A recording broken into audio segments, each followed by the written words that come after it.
Hello बच्चा लोग। Okay. अगर आप लोगों को याद रहेगा तो प्रीवियस क्वेश्चन में हम लोगों ने इन सब चीज का ये क्वेश्चन नंबर 1 का पोस्टिंग किया था, राइट। पोस्टिंग्स किया था और मैंने बोला था आप लोगों को नेक्स्ट वाले वीडियो में आपको इसका एडजस्टमेंट्स मिलेंगे। तो चलो टाइम आ गया, आज एडजस्टमेंट्स देखते हैं। और मैंने आप लोगों को सर्टन चीज़ें कराई थी, अगर आप लोग को याद रहेगा तो मैं थोड़ा रिकैप करना चाहूँगा आपके साथ।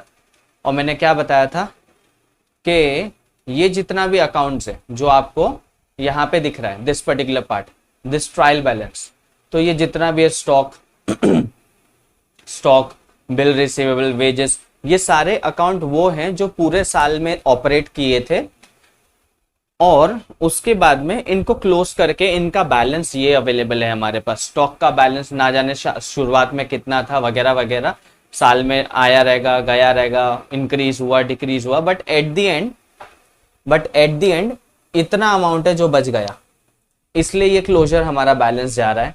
ये भी ईयर एंड पे बैलेंस है, ये भी ईयर एंड पे बैलेंस है, ये भी ईयर एंड का बैलेंस है, ये भी ईयर एंड पे बैलेंस है, ये भी ईयर एंड, यानी ये जितने भी आपको दिख रहे हैं ये सब किसके बैलेंस हैं? ईयर एंड पे पर्टिकुलर अकाउंट्स के बैलेंस अवेलेबल हैं, राइट। तो पूरे साल हमने क्या किया रहेगा, इन सब का डेबिट और क्रेडिट इफेक्ट दिया रहेगा ताकि ये अकाउंट क्या रहे, इक्वी बैलेंस हो, राइट। और जो बैलेंसिंग फिगर आ रहा है उसको फिर हमने अकॉर्डिंगली ट्रांसफर किया और उसके हिसाब से वो डेबिट और क्रेडिट बनते हैं, यानी कि कौन सा डेबिट में आएगा और कौन सा क्रेडिट में आएगा, जो कि वो लोगों ने यहाँ पे एक प्रॉपर तरीके में डेबिट साइड के ये पूरे के पूरे हैं और क्रेडिट साइड के ये पूरे के पूरे हैं। और डेबिट साइड के ये पूरे हैं मतलब इसके अंदर में दो ही चीज होंगी। एक है, अगर आप लोगों ने 11th में पढ़ा होगा, asset shows debit balance, right. तो यहाँ पे जितने भी ये डेबिट साइड में हैं कहीं ना कहीं इनके अंदर में एसेट्स होगा, साथ के साथ में दूसरा debit all expenses and losses, यानी कि कुछ ना कुछ कोई ना कोई एक्सपेंस होगा या तो लॉसेस होगा। ऑन द सेम टाइम यहाँ पे जितने भी क्रेडिट में दिए हैं इन सबको अगर ऑब्जर्व करोगे तो इनमें जब एसेट शोज डेबिट बैलेंस तो लाइबिलिटी शोज क्रेडिट बैलेंस, तो यानी कि इसमें से कोई ना कोई ऐसा अकाउंट है जो लाइबिलिटी रिफ्लेक्ट कर रहा है। ऑन द सेम टाइम यहाँ पे expense shows debit balance, debit all expenses and losses, तो यहाँ पे इनकम शोज क्रेडिट बैलेंस, यानी debit all expenses and losses, credit all income, gains and profit, यानी कि यहाँ पे क्रेडिट साइड पे जो भी दिया है या तो वो इनकम है या तो गेन्स है या तो एक्सपेंसेस है या तो प्रॉफिट है या तो लाइबिलिटी है। और ये सब क्लोज किए हुए अकाउंट है जिनको हम ट्रांसफर कर चुके हैं। और मैंने पहले बोला था कि आप सिर्फ सिंगल इफेक्ट कर रहे हो, क्यों? ऑलरेडी इनका पूरे साल भर का इफेक्ट तो हमने दिखाया डबल डबल, तो बस इनका पोस्टिंग कर रहे हैं हम। क्या कर रहे हैं? पोस्टिंग कर रहे हैं।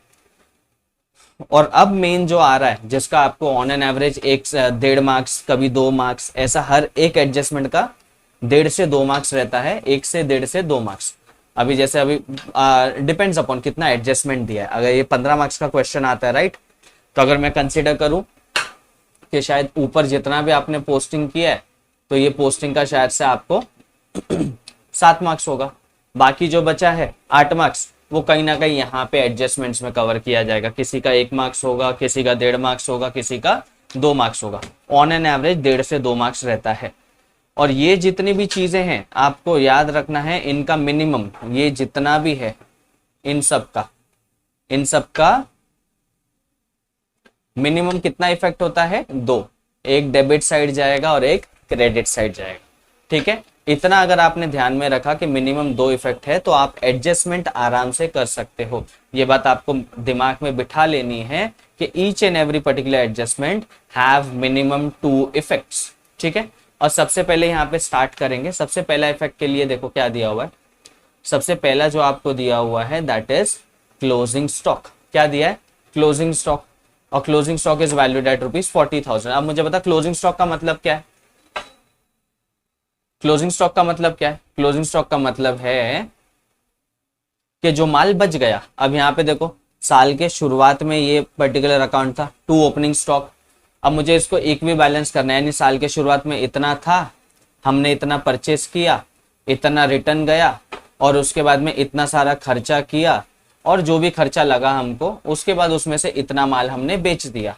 और बेचने के बाद अभी भी हमारे पास कितने का माल बचा है? 40,000 का। तो मैं कैसे कर पाऊंगा ये चीज? माइनस करके, यानी ओपनिंग में से मैं इसको क्या करूंगा? माइनस। और अकाउंट्स में माइनस करने का सबसे अच्छा तरीका क्या है? अकाउंट्स में माइनस करने का सबसे अच्छा तरीका ये है कि आप डेबिट को क्रेडिट से जब कट करोगे तो वो ऑटोमेटिकली माइनस हो जाता है, राइट? तो हमको क्या करना है? ओपनिंग स्टॉक डेबिट में, तो क्लोजिंग कहां पे होगा? क्रेडिट में। और हमेशा सबसे लास्ट वाला एंट्री क्लोजिंग स्टॉक ही होना चाहिए आपका, तो ये बात आपको ध्यान रखना है, ठीक है? देखो मैं सोच रहा हूं, हाँ मैं ब्लू कलर से करता हूं, देखते हैं कलर अच्छा दिख रहा है क्या? नहीं दिख रहा है, डार्क नहीं है।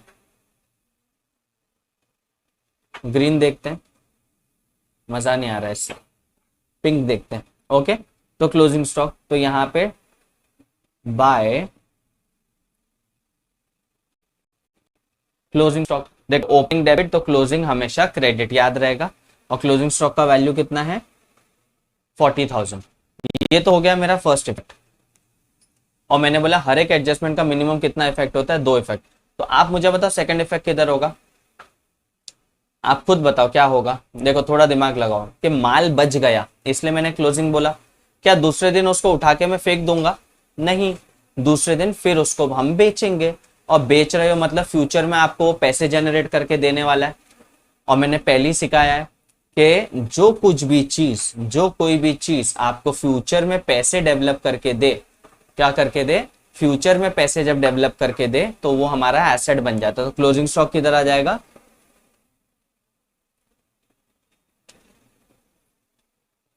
द रीजन बिहाइंड कि ये माल बचा हुआ है, मेरा एसेट है, अगले दिन मैं फिर बिजनेस ओपन करूंगा और इस माल को बेचूंगा और मेरे लिए रेवेन्यू डेवलप होगा। तो ये बचा हुआ माल है जिसको हम नेक्स्ट डे यूज करेंगे, इसलिए ये मेरा एसेट है। ऐसा तो नहीं ना कि ओनर के घर में या ओनर के बिजनेस के अंदर में 10 क्विंटल प्रोडक्ट पड़ा हुआ है और आग लग गया, उसको कोई गम नहीं होगा। वो तो यही बोलेगा ना मैं लुट गया, बर्बाद हो गया, मेरा सब खत्म हो गया, पूरा प्रॉपर्टी खत्म हो गया। तो बेसिकली एसेट है इसलिए तो रो रहा है बैठ के। तो ये चीज आपको समझ में आना चाहिए। तो 2 इफेक्ट आ गया मेरा। नेक्स्ट क्वेश्चन पढ़े। नेक्स्ट क्वेश्चन क्या दिया है? नेक्स्ट क्वेश्चन देखो, नेक्स्ट क्वेश्चन देखो क्या दिया है? डेप्रीशिएट क्या दिया है? Depreciate building and machinery. Building पहला है, मशीनरी दूसरा है, of at the rate of 5% and 3%। ये पहला है और ये दूसरा है, यानी बिल्डिंग के लिए 5%, मशीनरी के लिए 3%। चलो करते हैं। बिल्डिंग और मशीनरी मेरा क्या है? एसेट ना, तो कहां पड़ा होगा? Balance sheet asset, right? जाके देखते फटाफट। चलो चलो जल्दी जल्दी जल्दी जल्दी, भागो भागो भागो। हाँ, तो बिल्डिंग कितना बोला था? 5% ना। चलो करते हैं फटाफट। तो बिल्डिंग 5% से डिप्रिशिएट होगा। देखो एसेट है, एसेट का वैल्यू जब कम होगा तो मुझे लॉसेस होता है। ये बात ध्यान आए, ये बात समझ में आया? तो बिल्डिंग मेरा 75 का था, बट बिल्डिंग को बराबर से मेंटेन नहीं करके रख पाए, जिसकी वजह से उसका वैल्यू कम हो गया। और कितना कम हुआ? उसने बोला 5%, तो लेस 5% डेप्रिसिएशन। अब बहुत सारे बच्चे लोगों को डेप्रिसिएशन निकालने को भी नहीं आता है, करा के दे रहा हूं, देख लो जरा। पूरा स्क्रैच से सिखाने की कोशिश है, मैं मेहनत कर रहा हूं, मैं चाहता हूं आप भी करो। 75,000 इंटू 5% बोला ना, तो परसेंट बोला तो हमेशा 100, यानी कि 0 कट 0 कट 0 कट 0 कट। कितना नीचे कुछ और है कट करना? नहीं। तो डायरेक्टली कितना बचा है? 750 बचा है। और 750 को किससे मल्टीप्लाई करना रहेगा? 5 से। तो 5 से कर लो, तो मैं कर दे रहा हूँ। 5 0 0, 5 5 25, 5 7 5 35, और ये 2 36 37, बराबर। ऐसे भी करोगे तो यही आंसर आएगा, मैंने डायरेक्ट कर लिया। तो मैं माइनस करूंगा कितना? तो मैं माइनस करूंगा 3750, यानी कि मेरे बिल्डिंग का वैल्यू 3750 से कम हो गया। और जब वैल्यू कम होगा 3750 से, तो मैं पार्टी नहीं मनाऊंगा। क्यों? मेरे प्रॉपर्टी का वैल्यू कम हो रहा है दिन भर दिन और मैं खुशी मनाऊंगा? नहीं, मुझे नुकसान हो रहा है भाई। और जब मुझे नुकसान हो रहा है तो मैं नुकसान को रिफ्लेक्ट कराऊं बुक्स ऑफ अकाउंट्स में। ठीक है, माइनस करके 7125 और मेरा 3750 से नुकसान हुआ है, तो नुकसान हुआ है तो debit all expenses and losses.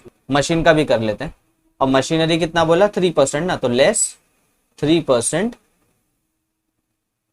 Depreciation. अब 3% वापस निकालो, 114800 बराबर 114800 इंटू 3%, 1 2 सबको उठा के फेंक दो। अभी कैसे करोगे, 8 1 8, 8 2 16, 8 3 24, 4 4 4 4 2 4 3 12, 13 14, फिर 3 1 3 प्लस 1 4, 3 1 3। आंसर क्या आया, 3 और 4 लंगड़ा, दैट इज 4 4 4। तो मैंने क्या किया, 3 4 4 को मैं माइनस करूंगा, और माइनस करके मेरा वैल्यू कितना आ रहा है, दैट इज 1,11,356। समझ में आया क्या? बराबर, ये मैंने डेप्रिसिएशन भी निकाल लिया। और आप लोग चाहते हो ना इसको अलग से वर्किंग नोट के तौर पे भी कर सकते हो, बट बहुत सिंपल कैलकुलेशन है, क्या वर्किंग नोट बनाओगे इसका। अब दोनों में देखो मेरा एसेट्स का वैल्यू कम हुआ है, मेरे को फायदा नहीं हुआ है, नुकसान हुआ है, तो मुझे नुकसान रिफ्लेक्ट करना है। तो जब नुकसान हुआ है तो नुकसान बोलेगे तो प्रॉफिट एंड लॉस अकाउंट, तो मैं जाके यहाँ पे प्रॉफिट एंड लॉस अकाउंट में नुकसान मेरा रिफ्लेक्ट कर दे रहा हूँ, यानी कि यहाँ पे आया मैं। और देखो एक डेप्रिसिएशन होता तो मैं डायरेक्टली लिख देता इस तरीके में। किस तरीके में लिखता, देखो ऐसे, 2 डेप्रिसिएशन ऑन बिल्डिंग, और फिर मैं लिख देता 3750, और फिर उसके बाद में दूसरे में लिखता 2 डेप्रिसिएशन ऑन मशीनरी, बराबर, और फिर मैं उसको 3 और 3 लंगड़ा ऐसे लिखता। लेकिन अगर सोचो 3 4 दे दिया तो हर बार ऐसे लिखोगे क्या, 2 डेप्रिसिएशन, नहीं, हम कंसोलिडेट करेंगे इसको। क्या करने का, कंसोलिडेट कर देने का। कंसोलिडेट कैसे करेंगे, डायरेक्टली क्या किया मैंने, 2 डेप्रिसिएशन अंडरलाइन, पहला क्या था, पहला था मेरा बिल्डिंग ना, हाँ बिल्डिंग, और बिल्डिंग का कितना वैल्यू था 3750, बराबर। और दूसरा डेप्रिसिएशन कौन सा था, मशीनरी, और इसका वैल्यू क्या था 3444। अब मैंने कंबाइन किया और आउटर कॉलम में 4 + 0 4, 5 + 9 सॉरी 5 + 4 9, 7 + 3 10 + 1 11, और 3 3 + 6 और एक 7। तो आंसर कितना आया मेरा 7194। नहीं समझा क्या, 7194। तो मैं ये तरीका भी है कर सकता हूँ, और पहले जो बताया वो भी है, दोनों है, दोनों ही करेक्ट है, सबका अपना अपना चॉइस है, कैसे भी आप कर सकते हो। दो पोस्टिंग हो गया, देखा आपने, एक एसेट साइड से रिड्यूस हुआ और प्रॉफिट एंड लॉस में जाके इंक्रीज हुआ, बराबर। थर्ड एडजस्टमेंट देखेंगे, बिल रिसीवेबल, क्या बोला है, दिल रिसीवेबल, जो दिल आपको मिलने वाला था, इंक्लूड डिसऑनर्ड बिल। समझ में आया, यानी कि जो बिल का पैसा है, दिल नहीं है, बदतमीज लोग, दिल नहीं है, बिल है, बिल। पढ़ाई कर रहे हो, अकाउंट्स पढ़ रहे हो, कुछ और पढ़ रहे हो तुम लोग, बिल है, यहां ढंग से पढ़ो। देखो कौन है ये, कौन बना के दिखा रहा है इधर पे, ये सब पिटाई करेगा। बिल रिसीवेबल इंक्लूड कर रहा है डिसऑनर्ड बिल। अब डिसऑनर तो मुझे मत पूछना क्या होता है, बिल्स ऑफ एक्सचेंज चैप्टर में पढ़ा होगा। The amount which is not receivable from the amount which is not receivable from the, किससे, ड्रॉवर या drawee, drawee is known as dishonoured bill, बराबर। तो ये अमाउंट जो हमको बिल का पैसा नहीं मिलेगा, तो जब बिल का पैसा नहीं मिल रहा है तो बिल में पड़े पड़े क्या करेगा, निकाल दो उधर से, सिंपल। समझ में आया? तो क्या करना है, 3000 का है, इसको डिसऑनर हो गया, तो क्या करने का, सिंपल, बहुत सिंपल एडजस्टमेंट है, कोई हार्ड एंड फास्ट नहीं है, ठीक है। तो बिल रिसीवेबल हमारा एसेट होता है, मुझे मालूम है, आप लोग को भी शायद से मालूम है, सब होशियार बच्चे तो, तुम लोग को नहीं मालूम रहेगा तो किसको मालूम रहेगा। हाँ, तो पहले ऊपर लिया, अब यहाँ पे देखो, महिला मंडल, भारतीय जवान, मत करो मुझे परेशान, इधर देखो जरा, दिल रिसीवेबल है तुम्हारा, मुझे मालूम है, तो ये अब नहीं मिलेगा फ्यूचर में, आने वाले समय में ये पैसे नहीं देने वाला है, तो मुझे बिल रिसीवेबल में से निकालना रहेगा। मैं 28,000 नहीं दिखाऊंगा, क्यों? 28 का है ही नहीं ना अभी, तो लेस किया डिसऑनर्ड बिल, और 3,000 का है ना, तो 3,000 माइनस किया। अब 8 में से 3 माइनस करोगे तो बचेगा कितना? 25। और मुझे बताओ, सामने वाले ने पैसे नहीं दिए, फ्यूचर में मांगोगे कि नहीं मांगोगे? या इतना ज्यादा पैसा पड़ा है तुम्हारे पास कि पैसे वैसे की बिल्कुल चिंता नहीं है और पैसे चाहिए भी नहीं, ऐसा कुछ है क्या? है तो मुझे बताओ, तो कल से मैं भी आता हूं तुम लोग के पास। नहीं ना? तो बट ऑब्वियस है कि बिल रिसीवेबल में अगर देखोगे डिसऑनर्ड बिल इंक्लूड कर रहा है, तो बिल में से वो डिसऑनर्ड है ना, बट पैसे नहीं लोगे ऐसा तो नहीं है ना, पैसा तो हमको लेना है उससे, और जिस किसी से भी पैसा लेना रहता है वो हमारा कौन बन जाता है? हमारा डेटर बन जाता है, बराबर क्या नहीं? पहले सीखा हो क्या नहीं? तो अब यहाँ पे क्या करूंगा मैं, यहाँ पे से मैं माइनस किया और यहाँ पे सन्ड्री डेटर्स में जाके ऐड कर दूंगा, ऐड डिसऑनर्ड बिल, और वैल्यू कितना था? 3 ना, 3,000 ऐड किया, बराबर कितना वैल्यू हो गया? 005, 3 2 5, 3 और 1, 135500। एडजस्टमेंट समझ में आया कैसे किया? अगर आप लोग मुझे कमेंट करके मेंशन कर देना कि सर डिसऑनर्ड बिल के ऊपर मुझे अलग से पूरा का पूरा एडजस्टमेंट का स्टोरी के साथ, कंसेप्ट के साथ में एक वीडियो चाहिए, तो मैं वो बना के डाल दूंगा ग्रुप में, यूट्यूब पे आप लोगों के लिए अपलोड कर दूंगा, और वहां से आप पूरा कंसेप्ट ले सकते हो। ठीक है, आगे चले। चलो चलो चलो चिल्लर पार्टी, ध्यान दो। और कुछ बाकी है क्या इसमें? नहीं। आगे देखो, गुड्स वर्थ ₹1,000 टेकन बाय दया। अब दया लेके जाए, फया लेके जाए, कोई भी लेके जाए, taken by partner and was no entry made in the books of accounts. अरे अकाउंटेंट हो के मजाक हो तुम लोग? अकाउंटेंट हो ना, तो अकाउंट्स में एंट्री होना चाहिए कि नहीं होना चाहिए? करना चाहिए, बट तुम लोग क्यों नहीं कर रहे हो मुझे समझ में नहीं आ रहा है। तो जब ऐसा अकाउंटेंट आप लोग हो तो आपको एंट्री तो करना ही पड़ेगा, और जब एंट्री करना है तो जाके करो, जब एंट्री नहीं किया है तो जाके एंट्री करना पड़ेगा। तो अब जाके क्या करो? एंट्री करो। बिल रिसीवेबल हो गया, goods worth rupees this much taken by partner. अभी थोड़ा ध्यान देंगे, देखो पार्टनर ने क्या काला कांडी किया इधर। गुड्स वर्थ ₹1,000 टेकन बाय दया। दया भाई साहब बिजनेस में से पर्सनल यूज के लिए निकाल के लेके गए, एंड बुक में एंट्री भी नहीं कराया, तो ये बात तो गलत है, करना तो पड़ेगा। तो मैं इतना बोल रहा हूं कि जब माल आता है, माल आता है तो आप लोग डेबिट में डालते हो, माल जब जाता है तो क्रेडिट में डालते हो। अब एक बात याद रखो, जब कभी भी रॉ मटेरियल आएगा तो वो हमेशा डेबिट में ही आएगा, इसलिए मैंने यहाँ लिखवाया था आप लोग को स्टार्टिंग में गुड्स इन।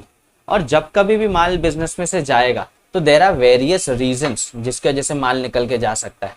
तो ये माल जब निकल के जाएगा तो पॉसिबिलिटीज है सेल्स, जिसके पीछे हम लोग इतना मेहनत कर रहे हैं, सेल को बढ़ाना है तो उसके लिए एडवर्टीजमेंट, तो भी माल निकल के गया। पार्टनर को कुछ प्रोडक्ट पसंद आया तो वो ड्राइंग्स करेगा तो माल निकल के गया। पार्टनर को अगर नहीं, पार्टनर नहीं, चलो बिजनेस में आग लग गया तो फायर हो गया तो भी निकल के जाएगा, चोरी हो गया तो भी यहां से निकल के जाएगा। यानी देयर आर वेरियस रीजंस जिसकी वजह से बिजनेस में से गुड्स निकल के जाएगा। गुड्स आने का एक ही रास्ता है, दैट इज गुड्स इन यहाँ पे, लेकिन गुड्स जाने का बहुत अलग अलग रास्ता है, जिसमें से फिलहाल एक आपको दिया है, वो लोगों ने एंट्री के तौर पे पूछा है कि बताओ किस वजह से माल गया, तो आप लोगों को सबको मालूम है, उसने एडजस्टमेंट में बोल दिया गुड्स टेकन बाय दया, बराबर। तो जब दया निकाल के लेके गया तो फिर यहाँ पे हम लोग मेंशन कर सकते हैं बाय, थोड़ा नीचे करते हूं मैं सॉरी, बाय क्या है? गुड्स टेकन बाय दया, और इसको ब्रैकेट में लिख सकते हैं हम लोग विद ड्राइंग्स, या तो लिख सकते हो ड्राइंग्स। अब मुझे बता, पार्टनर लोगों का ये हरकत, ये नाटक पूरा साल भर चलता है, इसलिए मालूम है मैंने आप लोग को क्या करवाया कि भाई पार्टनर का खाता अलग ही बनाओ, मगजमारी नहीं चाहिए। तो जब कभी भी पार्टनर बिजनेस में कुछ ला रहा है या लेके जा रहा है तो हम यहाँ पे अलग से जो तीसरा वाला अकाउंट बनाया था पार्टनर्स कैपिटल अकाउंट, वहां एंट्री कर सकते हैं बिंदास। अब यहाँ पे पूछोगे सर डेबिट या क्रेडिट, डी से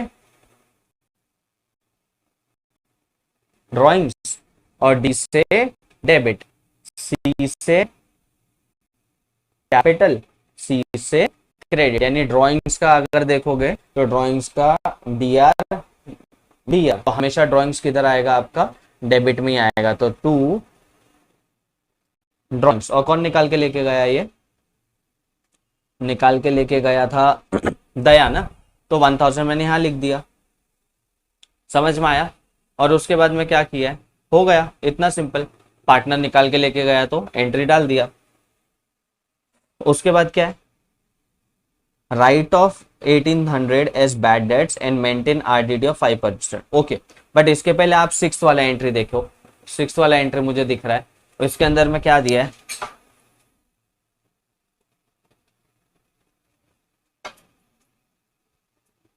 सिक्स वाला एंट्री पढ़ो, देखो 6th वाला एंट्री देखो, क्लियर कट क्या दिया है, goods worth ₹66,000 was sold but no entry was made in the books of accounts. और मैंने पहले बताया सेल्स दो तरीके में होता है, एक कैश और एक क्रेडिट। कैश हुआ तो माल दिया, पैसा लिया, बात खत्म, तो इसका तो मगजमारी नहीं है। बट क्रेडिट का मगजमारी है, माल बेचा लेकिन पैसा नहीं दिया सामने वाले ने, क्या बोला, फ्यूचर डेट। तो यही कारण हो सकता है जिसकी वजह से एंट्री मारना भूल गया। और दूसरा कारण ये भी हो सकता है कि शायद लास्ट डेट पे खुशी मना रहा होगा, year accounting books of accounts close होने का, कि आज शाम को बुक्स क्लोज होगा और हम पार्टी मनाएंगे, पार्टी मनाएंगे, पार्टी मनाएंगे, बराबर, तो नाचेगा ये। तो इसके लिए क्या कर रहा था ये भाई साहब, एंट्री मारने ही भूल गए। तो goods of 6000 was sold but no entry was made in the books of account. तो भाई इतना सोचने का नहीं, एंट्री नहीं किया ना, जाओ और करके आओ, खत्म हो गया बात। चलो देखते हैं कौन सा इतना बड़ा एंट्री है। तो गुड्स सेल किया है और सेल का एंट्री नहीं किया, तो बट ऑब्वियस है कि मैं सेल का एंट्री कर दूं, और जाके कर दो। अब यहाँ पे देखो, सेल्स रिटर्न पहले माइनस करना है। सेल्स रिटर्न यहाँ मिस्टेक कर दिया मैंने लिखने में, इट इज 2000 ना, तो 2000 में जब माइनस करूंगा तो कितना बचेगा, 283500। और इसमें फिर हम लोग को क्या करना है, ऐड करना है। किसको ऐड करना है, अनरिकॉर्डेड सेल्स को, जो सेल किया है, जो रिकॉर्ड नहीं किया, तो यहाँ पे ऐड।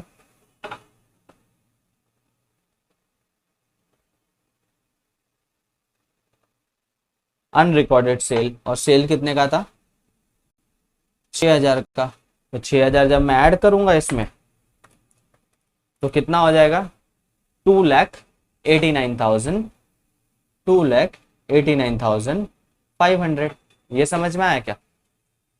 अब मुझे बताओ कि ये एंट्री करने के बाद उधारी में ही किया होगा ना ये वाला ट्रांजैक्शन, कैश में होता तो कहीं ना कहीं आपको याद रहता कि अरे बाबा अभी माल बेचा मैंने, कैश भी आया, चल एंट्री कर।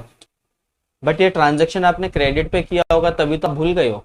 और मैंने पहले बोला, जब जब आप माल उधारी में बेचोगे आपको सामने वाले से पैसे लेने हैं, और जब कभी भी सामने वाले से पैसे लेने हैं तो वो आपका बन जाता है एसेट्स। तो ये बेसिकली आपका क्या बन गया, एसेट्स। तो यहाँ पे अब मैं गया और मैंने क्या कर दिया, ऐड अनरिकॉर्डेड सेल्स। और 6000 मैंने जैसे ऐड किया तो 500, 5 5 10 1 11 और 3 1 4, 1,41,000। कितना आंसर आया, 1,41,500, बराबर। अनरिकॉर्डेड सेल वाला पार्ट हो गया।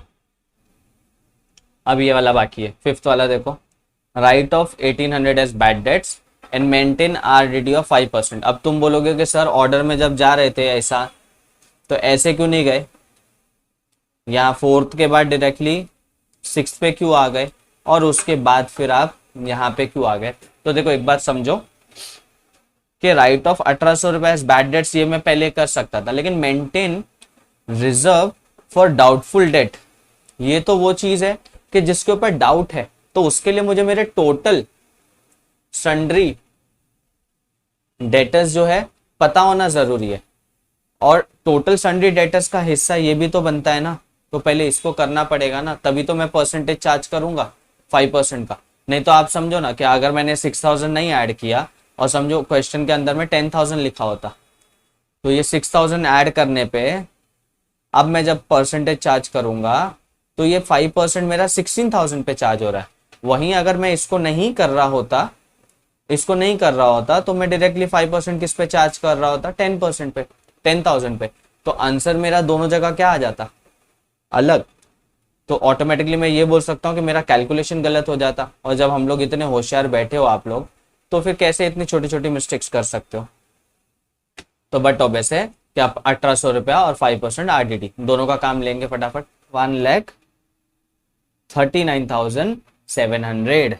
अब उसने बोला है मेंटेन अ रिजर्व ऑफ 5%, तो अब मैं क्या करूंगा, less 5% reserve for doubtful debt, और ये मेरा कौन सा है, न्यू रिजर्व है, बराबर। तो इसके ऊपर जब मैं 5% निकालूंगा 1,39,700 इंटू 5%, तो आंसर आ रहा है मेरा 6,985।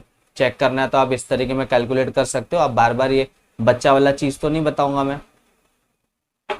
ये वैल्यू है इंटू 5% बोला है, 0,000, और ये 7 5 जा 35, 9 5 जा 45, 46, 47, 48, 5 1 जा 5, 5 2 जा 10, 5 3 जा 15, 16, 17, 18, 19, 1 9, 5 1 जा 5 प्लस 1 6, 6 9 8 5, बराबर 6 9 8 5। तो ये 6 9 8 5 क्या करना है मुझे, माइनस करना है गाइस। क्या करना है, माइनस करना है। तो 1,39,700 माइनस 6,985, आंसर क्या बचा मेरा, तो आंसर मेरा बच रहा है 1,32,715। तो ये मैं बाहर लिखता हूँ ना, ये मेरा फाइनल अमाउंट है। तो आंसर आया मेरा 1,32,715, बराबर। तो दो वैल्यू है, एक 1800 वाला अगर देखने जाओगे तो, एक ये बैड डेट्स वाला और एक ये 5% रिजर्व वाला। ये दोनों वैल्यू को क्या करना है, इन दोनों, ये हमारा नया वाला है ना, तो इन दोनों का ट्रांजैक्शन जाके दिखाना रहेगा। बैड डेट्स हो जाए तो भी मेरा नुकसान है, मुझे रिजर्व करना पड़ रहा है तो भी मेरा एसेट कम हो रहा है, तो मेरा तो दोनों बाजू से नुकसान ही है। और नुकसान पहले बता दिया मैंने कहाँ पे आता है, प्रॉफिट एंड लॉस अकाउंट में। तो यहाँ पे डायरेक्टली फटाफट मार देंगे, प्रॉफिट एंड लॉस अकाउंट में गया मैं, और यहाँ पे आके फॉर्मेट कहाँ गया, हाँ ये रहा फॉर्मेट। तो यहाँ पे आके टू बैड डेट्स तो ऑलरेडी लिखा था हमने, अभी क्या करना है, add further bad debts. Further bad debts 1800 रुपया का जो बैलेंस शीट में माइनस किया था, मैंने बोला ये न्यू है। और ये रिजर्व बनाया था हमने, कितने का बनाया था, 6,985 का बनाया था। और ओल्ड RDD वो लोग ने क्वेश्चन में दिया है क्या, क्वेश्चन में ओल्ड RDD है क्या, एक बार देखो, मुझे ध्यान से उतर गया है RDD, हाँ बराबर। ये समझ में आया ना, मैंने क्या किया, 1000 को प्लस किया 1800 के साथ, बराबर। और इसी में मैंने और किसको प्लस कर दिया, 6,985 को प्लस कर दिया। जब प्लस करूंगा 5 8 8 1 8 2 16 प्लस 1 17 6 7 8 9 9 8 9 7 85 मेरा आंसर आया। और ये 1800 माइनस करना है, तो इसमें से 1800 माइनस कर दिया, सिंपल। और जब माइनस करूंगा तो मेरा आंसर निकल के आएगा, दैट इज 7,985। ये 5 का 5 8 का 8, इधर पे 8 बच गया और इधर 17 हो गया, ये माइनस होगा और फाइनली ये मेरा आंसर बचेगा। तो मेरा आंसर क्या है, 7,985। ये समझ में आया वैल्यू कैसे यूज किया, कैसे माइनस किया, वगैरह वगैरह। अब क्या बाकी है, नहीं, लेकिन हिडन एडजस्टमेंट था ना कुछ, ये देखो ना, हिडन एडजस्टमेंट दिख रहा है ना, दो, ये देखो, ये दो हिडन एडजस्टमेंट, 10% इन्वेस्टमेंट और ये एडवर्टीजमेंट। तो इसका तो सॉल्विंग करने को लगेगा ना। तो इन्वेस्टमेंट हमारा 10% बोला है और इन्वेस्टमेंट हमारा एसेट है, तो मैं इन्वेस्टमेंट पे जाऊंगा तो 10% जब लूंगा तो 2000 ऐड करने को आएगा ना कैलकुलेशन के हिसाब से, बराबर क्या नहीं। तो मैंने 2000 इंटरेस्ट ऑन इन्वेस्टमेंट, और वैल्यू हो गया मेरा एसेट इन्वेस्टमेंट का इस बार 22,000। और मेरा क्या रखा हुआ था, क्लोजिंग स्टॉक रखा था ना मैंने साइड में, ये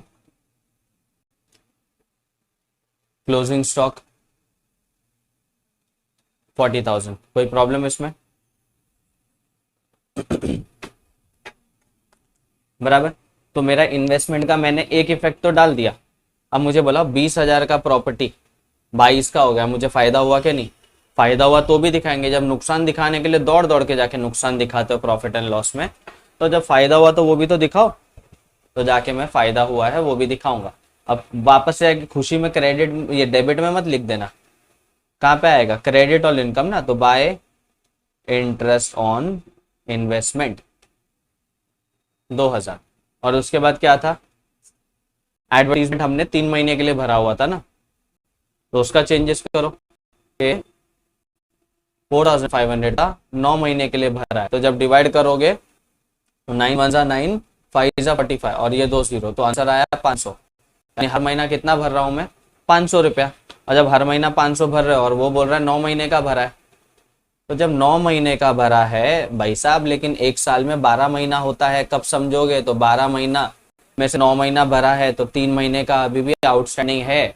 और जब प्रॉफिट पूरे साल का लेने के लिए तैयार घूमते हो, तो खर्चा भी तो पूरे साल का भरने के लिए तैयार बैठो। ये चिंदीगिरी नहीं चलेगा। तो आपको क्या करना पड़ेगा? ये जो डिस्काउंट हो रहा है ना इधर, जो जो आउटस्टैंडिंग अमाउंट है उसको क्या करेंगे? ऐड करना पड़ेगा। तो यहाँ आके add outstanding advertisement expenses of 1,500 रुपया। अब भरा, बराबर 4.5 5 6,000। अब मुझे बताओ, मैंने भरा यानी आउटस्टैंडिंग था, भरना बाकी है, बराबर क्या नहीं? 4,500 रुपया था, 6,000 होना चाहिए, 4.5 भरा। तो पूरे साल का इनकम के आगे पूरे साल का एक्सपेंस शो करने का, ईमानदारी रखने का। अब जब मैंने यहाँ पे ये शो किया है, मुझे भरना बाकी है ना अभी भी। और जब मुझे भरना बाकी है तो कोई भी खर्चा जब भरना बाकी रहेगा तो फ्यूचर में भरोगे नहीं भरोगे? भरोगे। और जब कभी भी फ्यूचर में पैसा भरने को आ रहा तो आपके सर पे क्या है? लाइबिलिटी। क्या है? लाइबिलिटी। और लाइबिलिटी का मतलब आउटस्टैंडिंग क्या था वो? एडवर्टीजमेंट एक्सपेंसेस 1,500 रुपया। और एक बात याद रखो, सर पे टेंशन आया तो लाइबिलिटी, सर पे से टेंशन गया तो एसेट। ये बात याद रखो। अब कुछ बाकी है इसमें? नहीं। अब क्या करने का? प्रॉपर तरीके में क्लोजिंग करने के पहले देखने का कि क्या सारा का सारा आपने आउटर कॉलम में डाला है कि नहीं। तो देखो यहाँ का ये भी आउटर में आ गया, ये सब आ गया, यानी कि ये साइड क्लियर। यहाँ देखो सेल्स में से लेस सेल्स रिटर्न ये बाकी है, तो हमको इसको डालना रहेगा। तो कितना है? 285500 माइनस 2,000। तो आंसर आना चाहिए तुम्हारा 283500। ये देखो ये, हाँ हाँ हाँ, नीचे वाला भी था ना, तो मैंने कर तो दिया वो। और ये भी आउटर में है। देखो ये मतलब सिर्फ सेल्स रिटर्न, ये नीचे अनरिकॉर्डेड वाला नहीं होता तो मैं ऊपर लिख रहा होता ना यहाँ पे, बट यहाँ पे ऑलरेडी मैंने अनरिकॉर्डेड के साथ कैलकुलेट किया है। ये भी आउटर, ये भी आउटर, तो यहाँ तो कुछ बच नहीं रहा है, मुझे ऐसा लग रहा है। बराबर है। तो यहाँ का जब टोटलिंग मारोगे आप, तो आंसर कितना आ रहा है? 289500 प्लस 1,000 प्लस 40,000। आंसर आया मेरा 33। इसको थोड़ा ऊपर करता हूं मैं। आहा,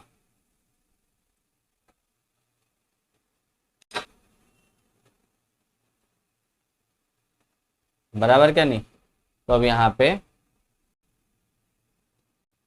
एक लाइन ऊपर, 2 लाइन नीचे, और आंसर कितना आया था? 3,30,500। तो ये दोनों बाजू आएगा 3,30,500 माइनस करूंगा मैं ये पूरा का पूरा डेबिट साइड, माइनस करूंगा उसमें से मैं ओपनिंग स्टॉक का 65, माइनस करूंगा उसमें से नेट सेल्स वाला मेरा पार्ट, माइनस करूंगा 9,000, माइनस करूंगा 3,000। आंसर बचा मेरा 1,09,500। यानी कि जो हैवियर है, क्रेडिट साइड हैवियर था, तो क्रेडिट को मैंने दोनों बाजू लिखा और क्रेडिट में से डेबिट को माइनस किया। तो माइनस करने पे बैलेंसिंग अमाउंट निकल के आया, दैट इज 109500। और ये क्या हो जाएगा, यहाँ पे डेबिट में क्या रिकॉर्ड करते हैं हम लोग, एक्सपेंस। तो मैंने क्या रिकॉर्ड किया, एक्सपेंस रिकॉर्ड किया, बराबर, एक्सपेंस रिकॉर्ड किया। और यहाँ पे क्या रिकॉर्ड किया, डेबिट क्रेडिट साइड पे इनकम। तो इनकम ज्यादा इसलिए हेवियर हो गया और एक्सपेंस कम, तो ये मेरा क्या बन गया, 2 GP क्या हो गया, ये मेरा ग्रॉस प्रॉफिट, बराबर। अब यही ग्रॉस प्रॉफिट को मुझे क्या करना रहेगा, आगे लेके जाऊंगा। और ये कहाँ पे आगे जाएगा, ये यहां से ऐसा जाएगा अभी मेरा प्रॉफिट एंड लॉस अकाउंट में। यहाँ पे 2 में लिखा हुआ है ना, यहाँ पे 2 में लिखा है, तो यहाँ पे किधर आएगा, opposite side, that is known as by, बराबर। तो यहाँ पे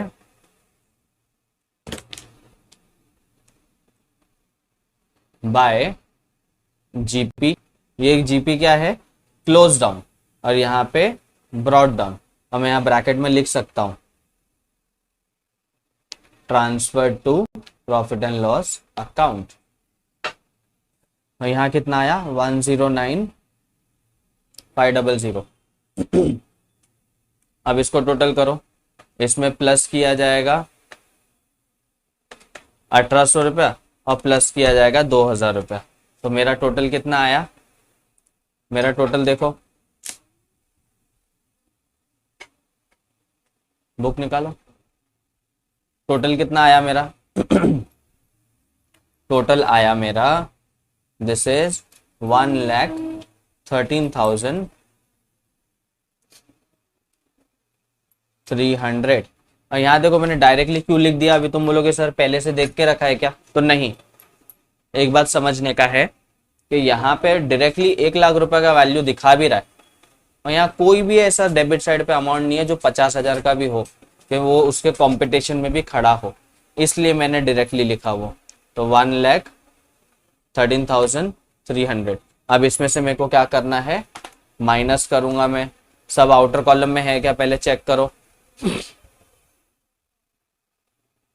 बराबर। तो माइनस किया मैंने 6,000, माइनस किया मैंने 1,200, माइनस किया मैंने 7,985, और माइनस किया 2,300, माइनस किया मैंने तो 1,13,300, minus 6,000, minus 1,200, minus 7,985, minus 2,300, minus 7,194। Answer क्या बचा मेरा, 88,621।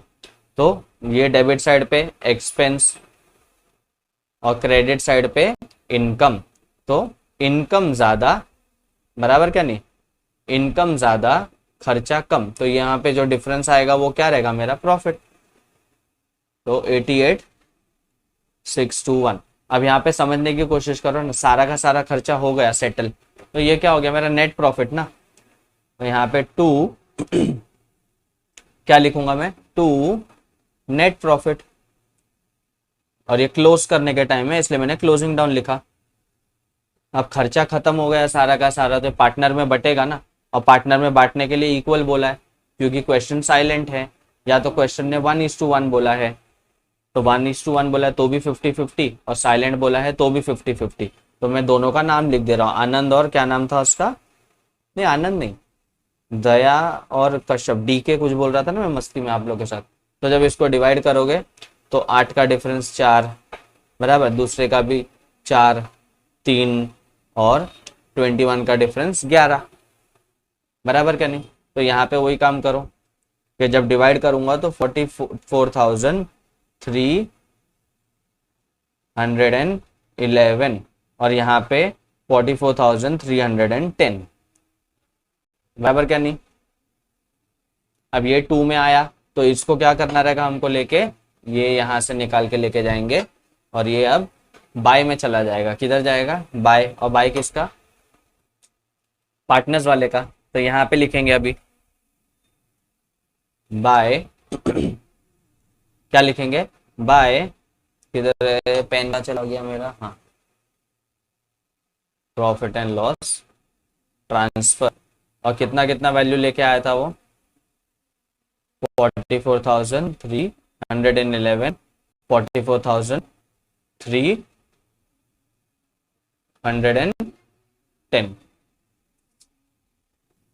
पहले मैं एक का अकाउंट क्लोज करता हूँ, पहले बाहर वाले का करता हूँ, एक लाइन ऊपर 2 लाइन नीचे, टोटल करके देखो ये वैल्यू आएगा। और यहाँ कितना है 160, तो 160 प्लस 44,311, तो वैल्यू कितना आ रहा है 2 लाख। तो 2,43,111, तो ये वाला भी दोनों बाजू लिखेंगे 2,43,011। क्रेडिट साइड हैवियर है तो लिखा, क्रेडिट के बाद में यहाँ से माइनस होगा, कुछ है क्या उधर, नहीं, जीरो, तो माइनस करने पर आंसर क्या आएगा,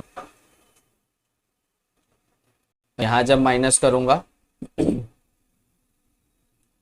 तो आंसर क्या आएगा 23,311। और ये मेरा क्या हो गया, profit transfer to capital account. Capital account में ट्रांसफर करना है मतलब बैलेंस शीट में ट्रांसफर। यहाँ पे वैल्यू कितना कितना दोनों का देख लो फटाक से, 203311 164310।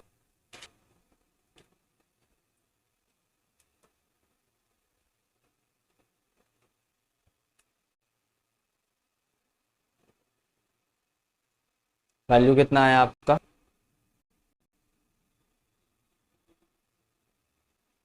367621, बराबर। तो इसके साथ में प्लस होगा 145। अभी मैं पहले लाइबिलिटी साइड का प्लस कर रहा हूँ, तो 14500 प्लस 98,000 प्लस 700 प्लस 1500, तो आंसर कितना आया, आंसर आया मेरा 4,82,321। अब यहाँ का भी करके देख लो, टोटल इधर का भी टोटल करके देखो।